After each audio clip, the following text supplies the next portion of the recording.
ये ऋषभ मेक रिश PI-102 programmable DC signal isolator. इसमें ये 10 to 18 इनपुट के लिए टर्मिनल्स है और यहाँ पर 1 and 2 ऑक्सिलरी सप्लाई, 5 और 6 आउटपुट 1 और 8 and 9 जो है वो आउटपुट 2 के लिए टर्मिनल है। इसका वायरिंग कनेक्शन अपन यहाँ से देख सकते हैं। अभी यहाँ पास इसका वायरिंग कनेक्शन दिया हुआ है। 10 इसमें पूरा कॉमन है और 11 to 18 जो है एज़ पर और इनपुट वेरी होता है, टर्मिनल जो है वेरी होंगे। और measuring output 1 5 6, measuring output 2 8 9 terminal है और ऑक्सिलरी सप्लाई 1 और 2 है। इसमें इसके अकॉर्डिंग जो as per hour input wiring कर सकते हैं। और इस वायरिंग के बाद जो हमारा ये डीप स्विच है, इस डीप स्विच को जो हमारा आउट इनपुट है उसके अकॉर्डिंग इसको ऑन ऑफ करना पड़ता है। जैसे यहाँ पर अभी मैं इसमें अभी इनपुट दे रहा हूँ 4 to 20 मिलियम्स दे रहा हूँ, तो उसके लिए S1 और S2 को ऑफ होना है और S3 और S4 को ऑन होना है। तो जस्ट अभी यहाँ पास मैं करके रखा हूँ S1 और S2 को ऑफ और S3 S4 को ऑन करके रखा हूँ मैं। इनपुट है ये दोनों आउटपुट 1 आउटपुट 2। और यहाँ पर जो आउटपुट चाहिए मेरे को, जैसे मैं चाहता हूँ कि मेरे को आउटपुट मिले, इनपुट 1 से आउटपुट मिले, वोल्टेज मिले। मेरे पास 2 मल्टीमीटर लिए हैं दोनों आउटपुट के लिए इंडिविजुअली। तो अभी मैं वोल्टेज में चाहता हूँ आउटपुट 1 को, तो वो वोल्टेज जो है मैं देख सकता हूँ कि मेरे को वोल्टेज जो किस फॉर्म में चाहिए। 10 to 20 मिलियम्स, 0 to 10 वोल्ट चाहिए या फिर 0 to 5 वोल्ट चाहिए, 1 to 5 वोल्ट चाहिए, 2 to 10 वोल्ट चाहिए, वो मैं वेरी कर सकता हूँ। तो अभी मैं लेता हूँ 0 to 10 वोल्ट लेता हूँ। उसके लिए S1 और S2 को चाहिए ऑन, S3 ऑफ चाहिए और S4 ऑन चाहिए। तो उसके लिए इसका वायरिंग करते हैं। S1 और S2 ऑफ चाहिए, ऑन चाहिए, S1 और S2 ऑन चाहिए। तो उसके लिए ऑन हो गया। और S3 जो है वो ऑफ़ चाहिए, S3 ऑफ़ चाहिए और S4 ऑन चाहिए। S3 को ऑन ऑफ़ कर दिया, S4 को ऑन कर दिया। और ये जो मेरा सोर्स मीटर है और सोर्स प्लस मेजर मीटर है, इसमें मैं सोर्स पे सिलेक्शन किया हूँ, सोर्स के ऑप्शन पर सेलेक्ट किया हूँ और 4 to 20 मिलियन में सप्लाई दे रहा हूँ। और यहाँ पर सेकेंड मल्टीमीटर से मैं चेक कर रहा हूँ आउटपुट, मिलियंस में चेक करूँगा। मिलियंस सेलेक्ट करके रखा हूँ, मिलियंस में सेट कर रहा हूँ आउटपुट को। तो उसके लिए मेरे को रिक्वायरमेंट है, जैसे अभी मैं 4 to 20 वोल्ट्स ना लेके 0 to 20 वोल्ट आउटपुट लेके देखता हूँ। तो उसके लिए यहाँ पर आउटपुट में जो है S1 S2 of, S3 of और S4 बस ऑन चाहिए इसके लिए। तो यहाँ पर इस डीप स्विच को मैं सेलेक्ट कर देता हूँ, उस पर रिक्वायरमेंट सब जो S1 S2 S3 सब ऑफ है और S4 बस ऑन है। तो अब इसमें सप्लाई देते हैं, ये आउटपुट है,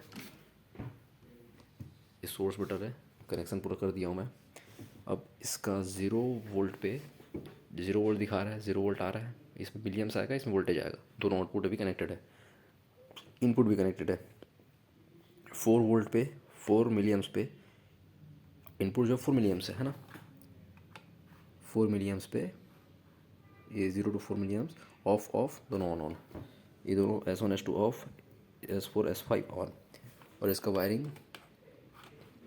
जो है 0 to 4 12 to 10 टर्मिनल्स।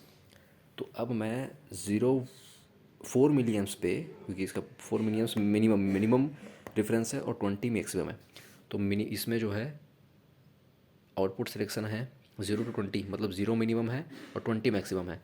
मतलब 4 मिलियम्स पे 0 मिलियम दिखाएगा और 20 मिलियम्स पे 20 मिलियम्स दिखाएगा। और इसमें 0 to 10 वोल्ट है, मतलब 0 मिनिमम है और 10 मैक्सिमम है। तो 4 मिलियम्स पे 0 वोल्ट दिखाएगा और 20 मिलियम पे 10 वोल्ट दिखाएगा। तो इसको हम अब बढ़ाते हैं।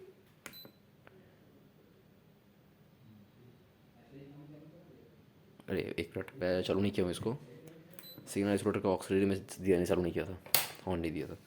अब मेरा सिग्नल आइसोलेटर ऑन हो गया, यहाँ पास लाइट ऑन का लाइट जो है वो इंडिकेशन ऑन हो गया है।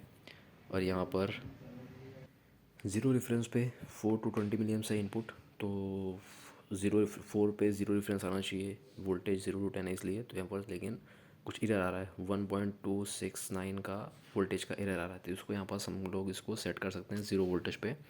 जो जेड का पोर्ट है इसको हम लोग ट्यून करके इसका वोल्टेज को वापस से ज़ीरो में ट्यून कर सकते हैं।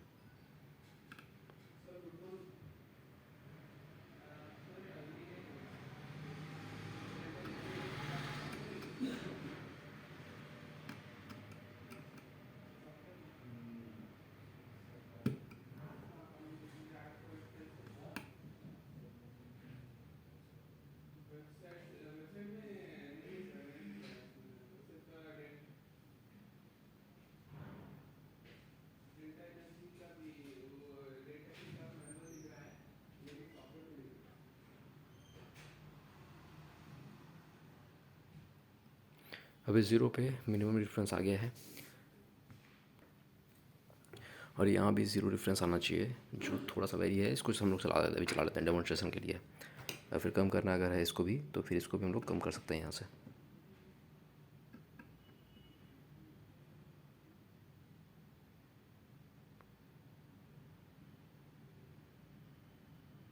इतना रखते हैं।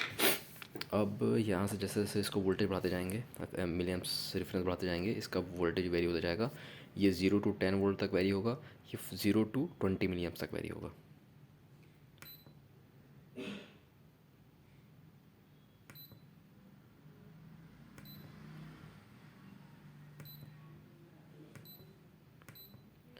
टेन मिलियम्स में भी इसमें भी 3.89 वोल्ट आया है हुआ है, और इसमें 7.39 मिलियम्स अभी रेफरेंस आ गया, आउटपुट मिल गया अपने को। तो ये बिल्कुल सही से वर्क कर रहा है अभी 20 मिलियम्स पे 10 वोल्ट और 19.66, मतलब समथिंग कुछ एरर है, पॉइंट में कुछ एरर है। इसको हम लोग यहाँ से फिर से अगर चाहें तो अगर तो बढ़ा या घटा सकते हैं एज़ पर रिक्वायरमेंट। जैसे मैं बढ़ा रहा हूँ अभी, इसको एग्जैक्ट 20 कर देता हूँ। एग्जैक्ट 20 हो गया, 10 वोल्ट है, प्रॉपर सही काम कर रहा है। अब इसमें हम लोग जो इनपुट मिलियम्स पे दिए हैं 4 to 20 मिलियम्स दिए हैं, इसको हम लोग वोल्टेज में देके देखते हैं। जैसे अभी हम लोग देते हैं इसको 0 to 10 वोल्ट दे के देखते हैं, या फिर 0 to 10 वोल्ट दे के देखते हैं। तो इसके लिए मेरे को यहाँ पर इसका सोर्स का रेफरेंस चेंज करना पड़ेगा, जो मिलियम्स में उसको वोल्टेज करना पड़ेगा, और इसका रेंज भी चेंज करना पड़ेगा। आउटपुट तो अपना वही है, या फिर उल्टा भी कर सकते हैं। आउटपुट जो है उसको यहाँ अभी जो मिलियम्स आ रहा है उसको इधर मिलियम्स कर देंगे, इसको आउटपुट कर देंगे। अभी यहाँ पर मैंने सारे वायरिंग चेंज कर दिए हैं। वायरिंग जो है अभी वोल्टेज 0 to 10 वोल्ट के लिए सेट है 10 और 18 में। यहाँ टर्मिनेशन मैनुअल के अकॉर्डिंग इसमें 0 to 10 वोल्ट इनपुट के लिए 10 और 18 में टर्मिनेशन होना चाहिए, वो सही हो गया है। और यहाँ पर आउटपुट जो है इसके साथ ही इसका लिमिट डीप स्विच को भी अपने को चेंज करना पड़ेगा। तो 0 to 10 वोल्ट के according S1 of, S2 on और S3 S4 जो है ऑफ। तो वो भी कर दिया हूँ मैं। S1 ऑन ऑफ है, S2 ऑन है, फिर बाकी S3 S4 ऑफ है। और आउटपुट के लिए भी मैंने बहुत सारे चेंजेस किए हैं, सब चीज़ चेंज कर दिए हैं। आउटपुट वन से मैं अभी मिलीएम्स का मेज़रमेंट लूँगा, और आउटपुट 2 से वोल्टेज मेज़रमेंट लूँगा। और यहाँ पास मैंने इसका डीप स्विच को भी चेंज किया है रिक्वायरमेंट के हिसाब से। अभी डीप स्विच को मैंने आउटपुट 2 के लिए मैंने 2 to 10 वोल्ट सेलेक्ट किया है, जिसमें सारे लिमिट स्विच ऑन हैं। सारे लिमिट स्विचेस में ऑन रहेंगे, S1 S2 S3 S4 सब चीज़ ऑन रहेंगे। और जो लिमिट स्विच आउटपुट 1 है उसके लिए मैंने 4 to 20 मिलियम्स जो है अभी रखा हूँ, आउटपुट लेना है मेरे को वहाँ से। तो S1 S2 of, S3 S4 on, S1 S2 of, S3 S4 on है। अब मैं यहाँ से रेफरेंस बढ़ाऊँगा तो मेरा यहाँ पास वैल्यूज़ जो है वेरी होगा। 0 to 10 वोल्ट है, और यहाँ पास 4 to 20 मिली एम्स है। तो ज़ीरो पे अभी 4 मिली एम्स आना चाहिए इसमें, ये वाले मल्टीमीटर पे, और ये वाले मल्टीमीटर पे 2 to 10 वोल्ट है, तो 2 वोल्ट डिफरेंस आना चाहिए मिनिमम ज़ीरो डिफरेंस पे। तो मैं अभी ऑक्सिलरी सप्लाई से ऑन करता हूँ। यहाँ पर भी मेरा वैल्यू सही आ रहा है। 4 to 20 मिली एम्स के लिए 3.12 मिली एम्स मतलब कि कुछ एरर है। इसको मैं अभी उसको मैं सेट कर सकता हूँ रिक्वायरमेंट के हिसाब से। इसको एक बार चेंज करना होता है, ज़्यादा बार बार चेंज नहीं करना होता। जब रिक्वायरमेंट होती है तो ऑटोमेटिक इसको चेंज हो जाता है फिर।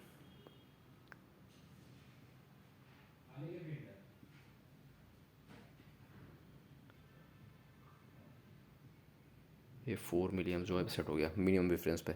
ज़ीरो पे 4 वोल्ट, और यहाँ पर 2 वोल्ट रहेगा, क्योंकि इसमें मैंने 2 to 10 वोल्ट अभी रेफरेंस के लिए वो किया है, सिलेक्शन किया है। तो अभी मैं इसको 2 वोल्ट कर देता हूँ।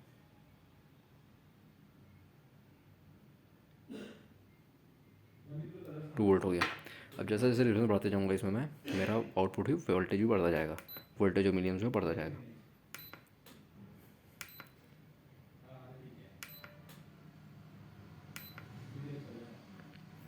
5 वोल्ट पे 5 वोल्ट पे जो है वैल्यू जो है वेरी हुई। ये 11.94 मिलियम्स है, और ये भी 6.19 मिलियम्स है। इसका हाईएस्ट मेरे लग रहा है कि इसका हाईएस्ट जो वोल्टेज रहेगा, मैक्सिमम रेफरेंस रहेगा, वो बढ़ सकता है। तो उसको वापस से आप रिक्वायरमेंट के हिसाब से चेंज कर सकते हैं हम। तो इसको वापस से मैं 10 वोल्ट करता हूँ। 10 वोल्ट किया, यहाँ पास भी 10 पॉइंट समथिंग कुछ 39 वोल्टेज हो गया। ये 19.884 वोल्ट मिलियम्स हो गया। मतलब ये अपना आउटपुट भी है सही काम कर रहा है। यहाँ पास जो भी लिमिट है, बस इनपुट के लिए कुछ सिलेक्शन हो, इस इनपुट के लिए सिलेक्शन जो है वायरिंग टर्मिनेशन चेंज करना पड़ता है, और जो डीप स्विच है उसको सेट करना पड़ता है मैनुअल के हिसाब से। आउटपुट के हिसाब से इसका डीप स्विच को ऑन ऑफ करना पड़ता है। ऐसे चारों डीप स्विच को सीक्वेंसली जमाना पड़ता है।